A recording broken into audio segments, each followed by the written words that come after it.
Challenge প্রাইজে battery 112 মাসের warranty ভাই। এদিকে আয়ো ইউজ মোবাইল নিতে গেল আজকে 1900-2000 টাকা চলে যাবো। 13 প্রো ম্যাক্স এর কথা বলতেছি, সব থেকে হট আইটেম সুলতান ভাই ইউজের প্রাইজে নতুন দিব। ব্যাটারি 100, জিরো টাইম চার্জ, নন অ্যাক্টিভ মোবাইল, 12 মাসের ওয়ারেন্টি প্লাস ওয়াটার প্রুফ।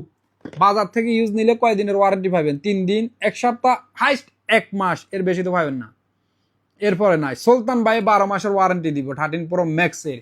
আর আসার আগে পুরো আমারও চেক করি, তারপর আইবা সুলতান ভাইয়ের কাছে নুরাল জামানে। এর আগে না, চেক করে যদি প্রাইস কম মনে হয় তারপরে নিবা। আর একটা কথা, এই মালগুলা সবসময় আসে না, লিমিট স্টক আছে। পর আসি বলেন যে ভাই অর্ডার অফার দিছেন, অফার কোথায়? 1 মাস 15 দিন তো আমি শোকেসে সাজানোর জন্য আনি না, ভিডিও দেখবা সাথে সাথে আইলে পাইবা। এই 13 প্রো ম্যাক্স 1999 দিরাম, সাথে 70 দিরামে charger, glass cover, ultra watch free পাইবা। শারজা ব্রাঞ্চে, দুবাই ব্রাঞ্চে ইনশাল্লাহ অ্যাভেলেবেল আছে। বাট ভিডিও দেখবা, কথা নয়, সাউন্ড নয়, শিরজা নুরাল জামানে। ঠিক আছে না ভাইয়েরা? 13 প্রো ম্যাক্স টেনশন ছাড়া নিতে পারবা। আর কি কোনো বাপের বেটা কপি প্রমাণ করলে এই 13 প্রো ম্যাক্স এর সাথে 16 প্রো ম্যাক্সও তারা গিফট দেবো ইনশাআল্লাহ। ওয়ারেন্টি গ্যারান্টি এলা কথা। তো ভাই অফার মিস করিও না। দাঁত থাকতে দাঁতের মর্ম বুঝো, আইফোন থাকতে নুরাল জামান আইফোন নিয়ে যাও। ইয়াল্লাহ।